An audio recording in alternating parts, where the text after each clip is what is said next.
Okay, so this is a bag we place over the jack to keep some water off while you're storing it. But there's two switches here. One's to turn the light on and off. One is to raise and lower the unit. There's also a cap on the top. You can pop this rubber cap off and you'll be able to use a hand crank to run this manually. So if there's a power failure, there is a means to run that by using a hand crank in an emergency. These are your propane tanks. Now we do fill these. You can remove these to get them refilled by loosening this wing nut on the top. You'll see in the lock bar there's two notches here, and when you reinstall these tanks, as you can see, one tank is placed in the inner notch and the other tank is in the outer notch, and that sets the spacing correct so that the cover fits snug. When you go to use this, you're going to turn both tanks on, and this knob in the center, you turn left or right, and you'll see that there's a pointer pointing to your left tank in this instance, and that means you're running off your left tank. Now, when that runs out, you'll see it'll turn from green to red. Red means there's no gas in your selected tank, and this will try to use the second tank as a backup source. So periodically check that. When you see it's turned red, that means one tank's empty. You may want to try to get it refilled at some point. When you're storing this unit, for safety, you're going to want to turn these off if you can, if you remember to do that when you're parking it for storage. There's also a red key switch down here, and you're going to want to shut this off as well. And this red key switch, what it actually does is turns off your battery bank, and that'll shut off your batteries from the inside, the stuff inside your unit, just so that they don't discharge while this is sitting unattended. There are a couple more things out here we'll just talk about briefly. There is, you'll see in your wiring cluster here, there is a circuit breaker mounted on the side of the frame. That's this black box. That's actually for the inverter that's installed inside the unit, and that may be something just to keep in mind if one day your inverter doesn't work. Just remember where it's located, and you can always come out and check that. And we're going to go underneath now. I'm going to look up under here, and you're going to see two more circuit breakers, and that's this gray kind of box we're looking at here. All right, and again, this is just something for you to be familiar with, so you know where these items are located. It's not something that you normally have to touch, but occasionally these things will pop, and you may have to come under here to inspect them or possibly replace them if something's not working inside the unit. You'll also see there's a little box over here with a red light on it. That's actually the signal repeater for your tire pressure monitor. And again, it's not something that you have to mess with, but I just like to show everybody where the components are located on their unit so they're familiar with this stuff. There's a light switch over here. That's just to turn that front light on and off. Now in this storage compartment, we put a couple things. Your power cable is in here. This is a detachable cord. I'll show you where this goes as we walk around the unit. And this is a 30 amp plug right here. At the campground, you're going to find this plug. This is a 30 amp 110 volt plug. Even though this looks like, or might look like, a dryer, don't plug this into a dryer. That's 240. You'll break your camper. Campers are 110 only. So when you plug this in at home, you have to use a special adapter, which we give you. So just make sure that you use that adapter and don't try to force this into any other plug. Just a regular 110 plug. There's a crank handle in here too. That crank handle is the emergency crank that can be used. So you can crank this front jack using that crank handle. If you lose power and it doesn't work, you can crank it manually. That crank handle also gets used for your stabilizer legs. So you'll see one sticking out here. That's to lower your stabilizer legs down. Now those are not for lifting the camper up in the air. Those are just to stabilize. You'll also see over here where your spare tire is located, it's hung underneath the camper. And you'll see a port over here. And if you line that up, that crank will lower your spare tire if you ever have to access that. There's also a tube here which you can open from either side of the camper. And this is a storage tube where you put your sewer hose.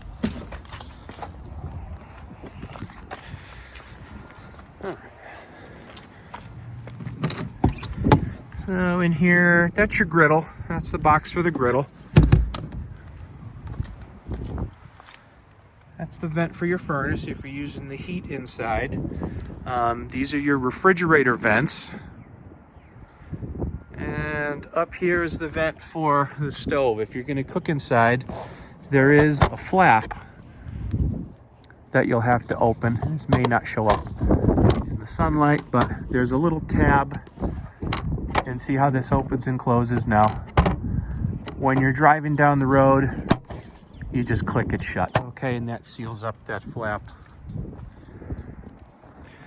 The fridge is controlled from the inside, so those are just access to for service and maintenance. That's not something you have to mess with. Same thing with the furnace, that's controlled from the inside. That's just the exhaust vent for the furnace of what you're looking at. This is your outside shower connection. This is your tank fill. So you can see the cap comes off. You can stick your hose in there, and that's to fill up your storage tank with fresh water if you're going to go someplace where there's no water. This is so you can fill it up at home before you get there, and now you'll have water with you. Now when you come home from your trip, if you don't use all that water, you're going to come under here and you'll see there's a white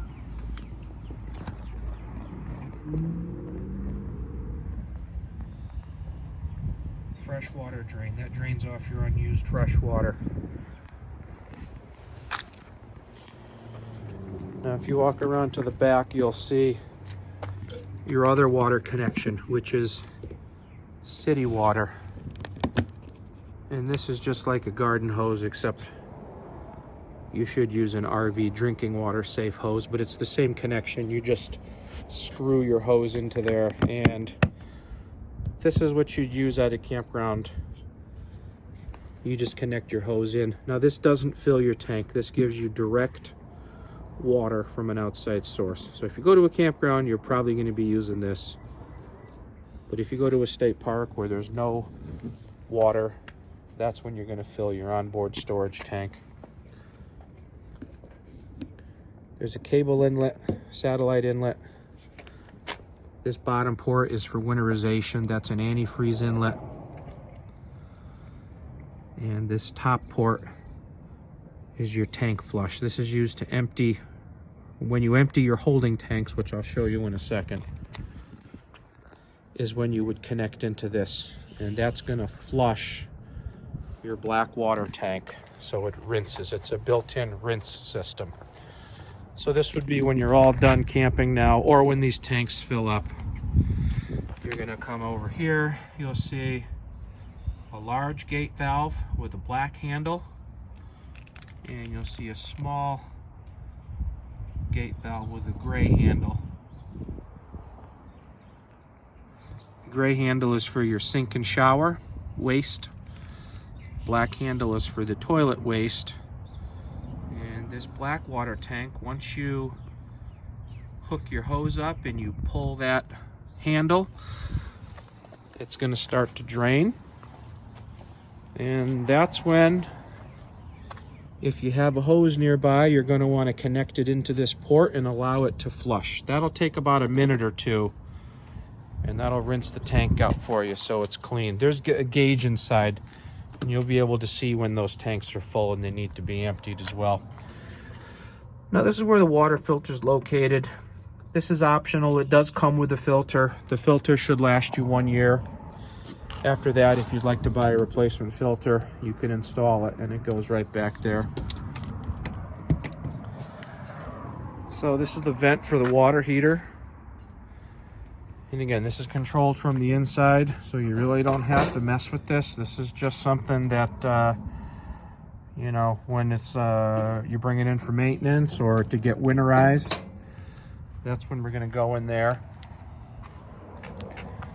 Down below here, that's the gas hookup for the outside griddle. The griddle attaches to this black rail. It's on the side of the unit. Over here you have an outlet for power.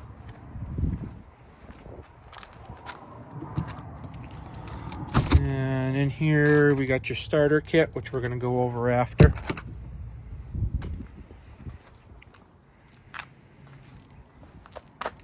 We're going to go through your steps and your awning. It's a little windy here today, so I'm not going to do the awning on this unit. I'm going to splice in footage I took on another unit, but it operates the same. Now right now I have the awning extended all the way, and this is great for a sunny day. If it's windy or stormy, you're going to want to close this thing up. Don't leave it out and risk it. You can manually lower this if it's a light rain.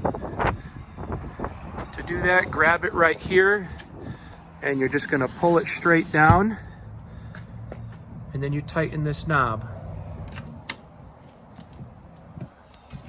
And get the knob tight, and now you can see we've created some pitch, and that's good for light rain to keep water. You can do that on both sides of this awning to lower it. But if it's a heavy rain, you're going to want to close this thing. Be careful with it. Normally these knobs, you leave them loose, and that allows this to kind of flex and move around a little as it's needed, you know, as you're going through. So the steps, make sure the door's open all the way for your steps when you open and close these, because you don't want it to rub on the door. You see these just lift in, and then you would close the door. When you lower them, this little pin, you can pop that pin out to adjust the legs. So right now I have 4 holes. Depending on the ground, you may have to adjust those so that the steps are flat and they don't rock. The first time you close the door, you want to look down here that there's adequate clearance, because as you can see, if you have the step too high, it's going to hit the door, and you don't want to damage any of that. So just the first time you close the door, make sure that you don't have the step up too high, and once you see that you got a gap down there, you're pretty much good to go.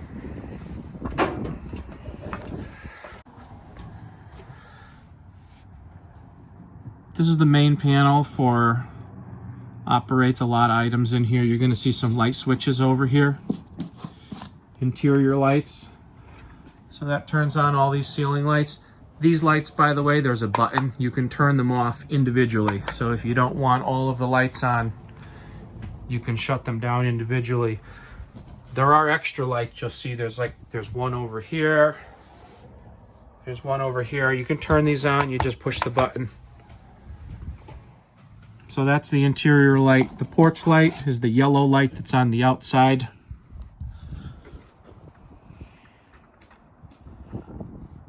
And the awning light, that's the LED strip that's under the awning. These are your holding tanks up here. This will check the level of your tank. For example, if you wanted to check your black tank, you push the black button and you'll see it says empty. As you use it, you'll see 1/3, 2/3 full come on. So that'll show you how much water you have. If you want to check your fresh, then you push fresh, same thing. This switch here, this is to open and close the awning. So you see that extends the awning. That closes the awning.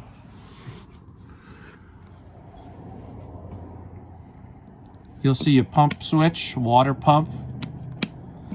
This is a pressure pump for your water system. So when you get to the campground, you're going to do two things. You're either going to connect a hose to your city water if your campground has water. And if that's the case, you connect the hose, you turn it on, you turn your faucet on, and you're done. You don't need the pump, okay? The pump is only if you're self-contained. So this would be a condition where you go to a state park, they don't have water. So that means on the outside at your house, you would have filled your tank, your storage tank. Remember, outside over here, there's a port. Once you get to the campground, you're going to turn your pump on, and that's going to pressurize your water system so your sink and faucets will work. You just leave that pump on while you're camping. But again, that's only if you're standalone and you don't have a hose connection on your campsite. When you go to a campground with water, you don't need the pump. It's already pressurized. In these other two switches here, you'll see water heater gas, water heater electric. And that's pretty self-explanatory what they do, but this would make hot water for you. So, you know, once you get your camper parked and situated, and once you have your water system up and running, either by connecting your hose or turning your pump on. And by the way, when you first get your water system running, you always want to come over to your sinks, and you're going to want to turn these on and let the air spit out, because sometimes there's some air trapped in the system, and you'll want to get your water running first. And once you've verified your water's running, then you come over and you can start your water heater. Water heater gas, that'll run it on propane. That'll make hot water anywhere. And water heater electric, that'll make hot water using electricity. Of course, for that to work, you have to be at a campground where you're plugged in to external power. If you're at a state park where there's no power, that's not going to work. So this has to be plugged in to work. But the gas mode water heater will work anywhere. And you turn those on, they take about 20 minutes to heat up. And typically you would leave those switches on while you're camping, so you have hot water anytime you want. It's important that you verify again. Make sure your water is flowing before you turn your water heater switches on, because if you run the water heater dry, you can damage it, and that's something you want to avoid. So just be aware of that. Always get your water system working before you switch on the water heater. So back here, there's a radio over here. We'll turn this on for a second. You're gonna see there's two zones on this radio. Oh boy, a little loud.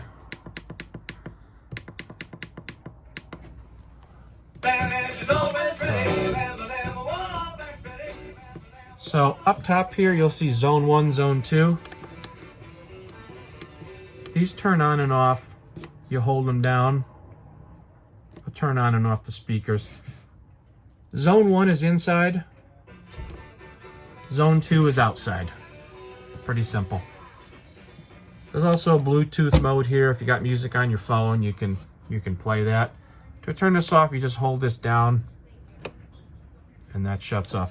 Back here's a switch for your Wi-Fi Ranger, which is a Wi-Fi booster. If you choose to use that, you're going to flip your switch on here. Down here is your name and password to connect to the Wi-Fi, and there's also the control panel IP address. You have to type that address into your browser to configure the Ranger the first time you use it. So that information, the name, password, and the address are listed right there on that sticker if you choose to use it. This panel here, this is the monitor for your solar panel, and this is just here to kind of show you what it's doing. This doesn't require any intervention. You don't ever have to push any buttons on it. It runs automatically all the time. If you want to hit the button, all it's going to do, it'll light up one, and it'll show you your battery percent, it'll show you the battery voltage, and it'll show you the solar panel amperage output. In this case, it's 3.9 amps. So it's just a way to look. You can check that it's working, but in reality, you don't have to mess with this thing. It does everything it needs to by itself.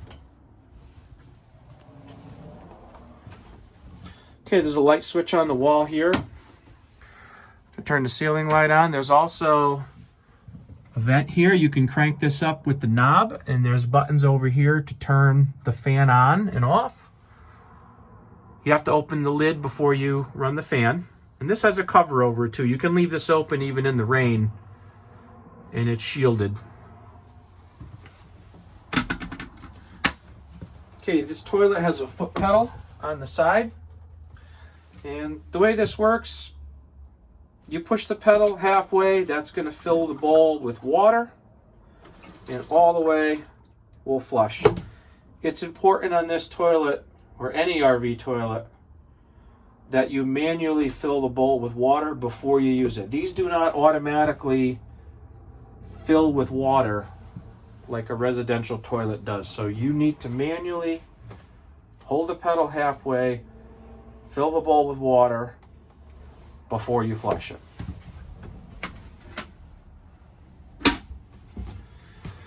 So down on the shower, and you'll see this works kind of just like a old-fashioned shower. You set your knobs here and you pull this up, and that makes the water come out of the shower head. Now this also has a preheater down here. They call it a water miser. But what this does, if you're camping someplace, so this would come into play when you're at a state park or someplace where you don't have a water connection. So this means you're running off your onboard water tank, and you're using your water pump in order to create pressure. So before you take your shower, what you would do, you'd come in here, you'd turn your knobs on, you'd pull this up, and instead of sending all that cold water down the drain while you're waiting for it to heat up, if you choose, you can lift this lever. When you lift this lever, it's going to stop the water from coming out of the shower head, and it's going to return through this blue pipe into the water tank. And this is going to turn color for you. It's going to turn from blue to white once it reaches warm temperature. So once you see that's turned white, then you flip this down to the normal position, and you'll be able to get regular, you'll get your warm water out of here.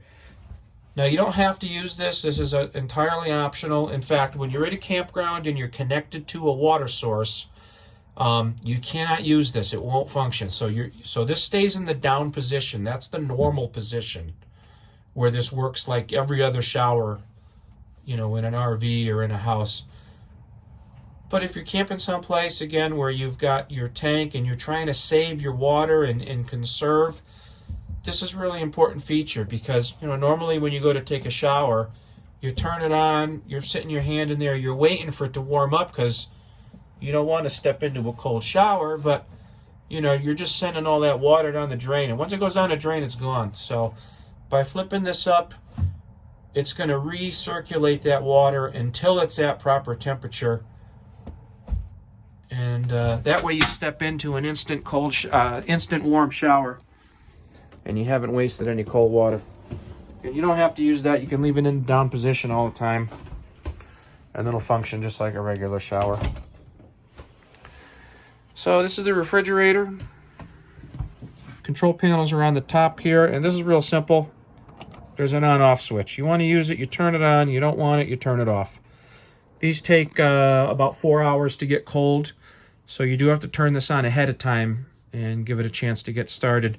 This refrigerator should be run in auto mode, so you should see this little auto light come on. If you don't, then hit this button and make sure you send it into auto mode. Auto means it will auto switch between gas and electric. It will always work It'll always try electric first, of course. But if you don't have electric, it'll go to gas. So you don't have to remember to come in here and switch it to gas. Just turn it on and leave it in the auto position, and it will switch back and forth as it's needed. It'll always work for you. We'll shut that off for the time being. Down below here, that's your propane leak detector and carbon monoxide detector. That's the fuse panel. Just push that and it opens.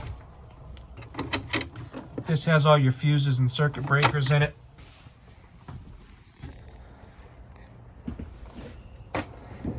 Now when you're traveling, of course, this glass lid's going to be over, but anytime you cook, you're going to open this. So you fold it back and then you raise it. I'm going to light the top burners just for demonstration, but you would push these knobs in. They lock, by the way, so you have to push them in when you turn them, and then push your igniter. That's right here, your igniter. And it's kind of like a gas grill. You just hold this down until it starts. Very simple. You don't have to do all three. I just did that for demonstration. Now, the oven, there's an extra step. You're going to see on this knob, again, you have to push this in. It's a little finicky. You're going to turn it to where it says pilot on, and there's an arrow. And once this knob lines up, you're going to push this in with your thumb. You can see how it clicks. Open the door because you're going to want to see what you're doing here. I'm going to see if I can prop the phone up. So, with my right hand, I'm going to hold this knob in. With my left hand, I'm going to push my igniter. And now you'll see my pilot flame. And you're going to keep holding that knob in. You got to hold it about 20 seconds. And after 20 seconds, you can select your temperature. So 350, and now you see the big burner just kicked on. When you go to shut this down, you're going to turn it all the way to the off position. That shuts off the burner and the pilot.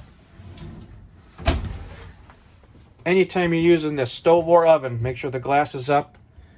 Make sure the fan is on.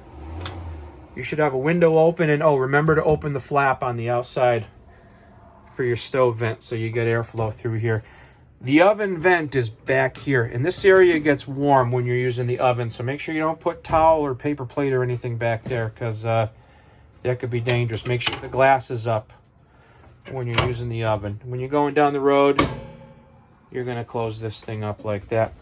In this drawer, a couple goodies. So that's your water filter that this unit comes with. That's the remote for the heated mattress. That plugs in right between where the two pillows would be located. This gas hose, this is for the outside griddle. That's if you want to connect in the griddle. That's the remote control for the radio.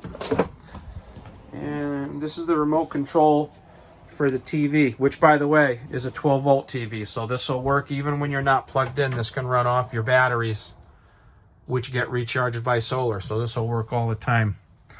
There's also a DVD player built into this TV too. Right on the side, you'll see it's got a slot for a DVD. This is on a swivel bracket, so you can turn this and move it around a little bit. Now I want to show you back here. You'll see there's a little green light and there's a switch.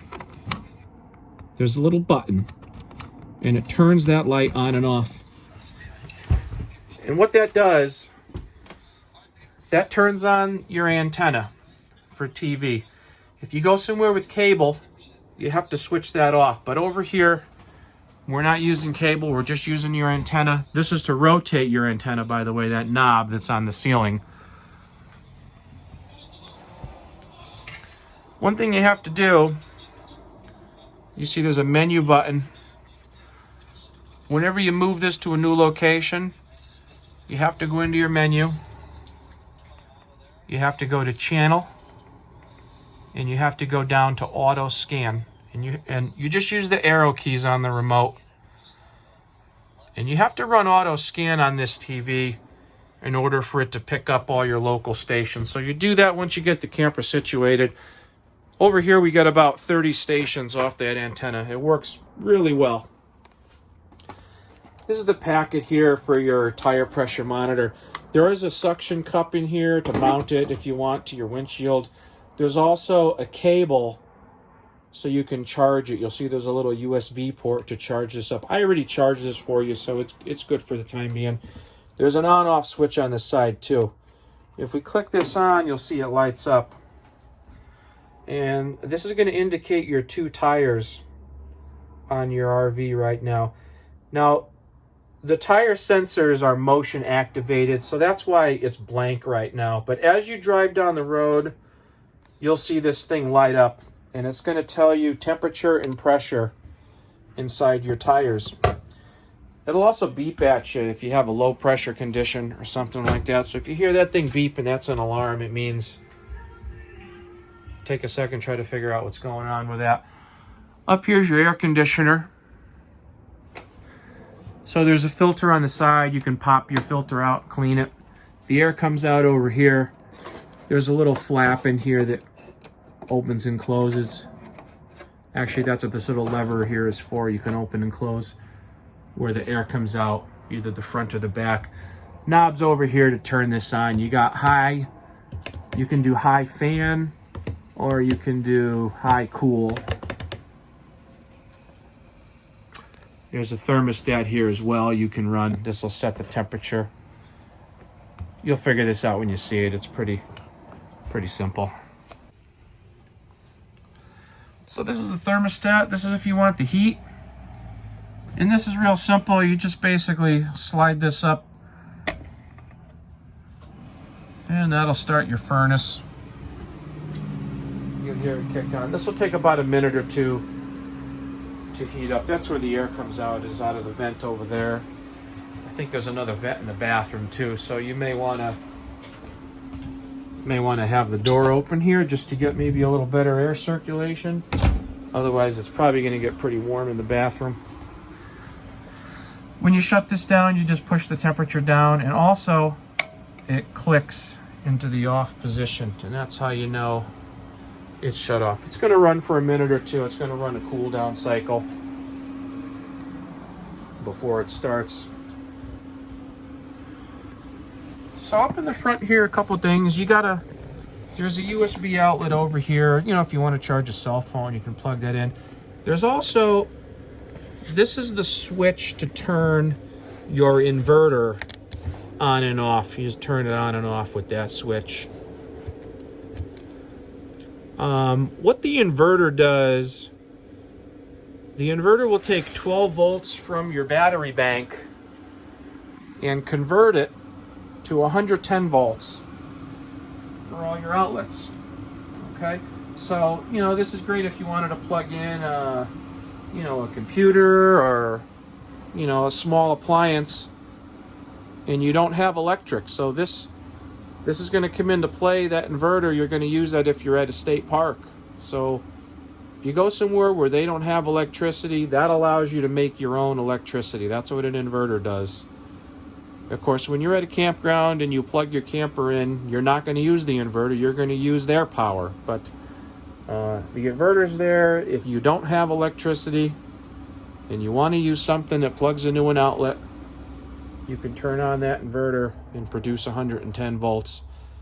Now again, you're not going to plug in, a heater to that, because it's going to drain your batteries like really quick. So that's not what it's for. It's there for, if you want to do, computer work good. You could probably do a coffee pot. You could probably do, a little vacuum cleaner, stuff like that. That's what it's for. When you're not using any of your outlets, I would shut the inverter off, because it's just going to drain your battery if you don't need it. So it's there if you need it. If not, you can leave it switched off. And again, remember, anytime you plug in, you don't need it, because as soon as you plug in, all your outlets get external power.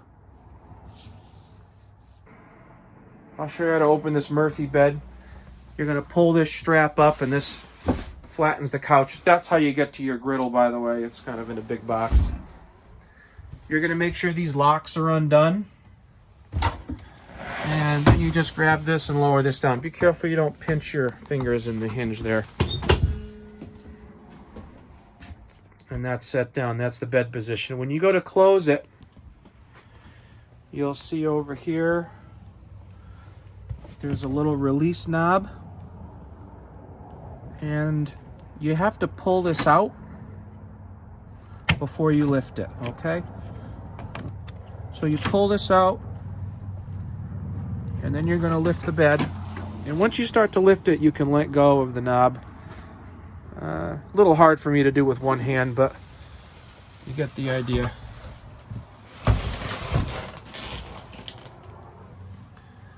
And then you can relock that for travel. And you'll probably want to put this up. Just grab it here, just pull up on it.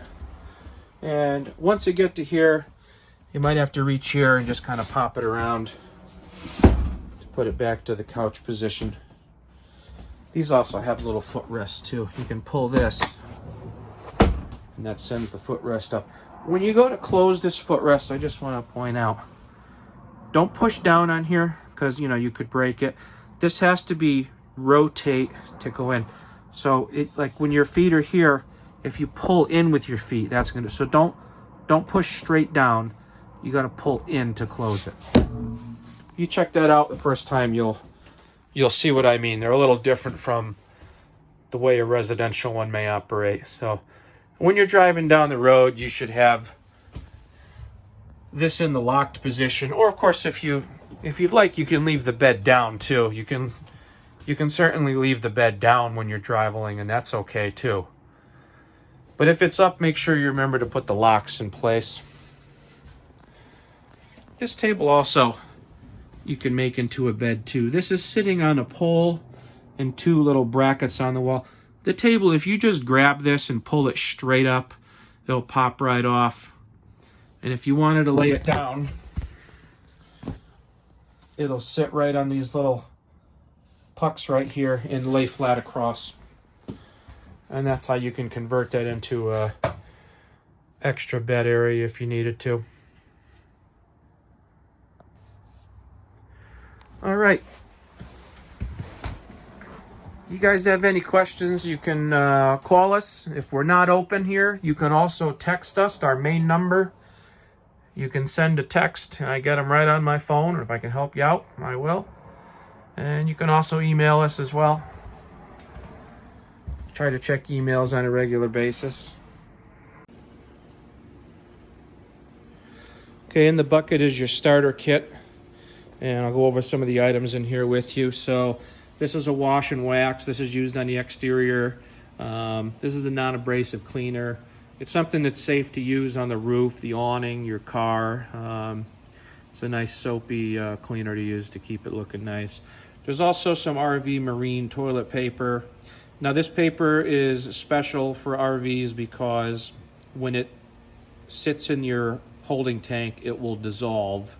And that's to prevent clogging and to prevent fouling the sensor that tells you how much water's in the tank. So make sure you use RV marine paper when you're out camping. There's also a 25-foot freshwater hose, and this is just like a garden hose, except this is drinking water safe. This is what you use to put water into your camper. And this is a waste hose, so this is what's used to empty the camper. On the other side, remember where you had the cap, where your black and gray valves are. You take the cap off, this screws on, the other end goes into the port in the ground. This is the electric adapter. This goes on the end of the cord, and this converts from a camper plug, which is a 30 amp, down to a 15 amp, so you can plug this in at home or with an extension cord if you need to. Inside this bag are 4 pouches or 3 pouches of the chemical for the toilet. And before you go camping, you take 1 pouch, you flush it down the toilet, and that stays in your holding tank while you're camping. The last item is the water pressure regulator. This screws on to the faucet at the campground before you connect your hose. And that's to limit the water pressure coming into your camper so that it doesn't damage anything inside the unit.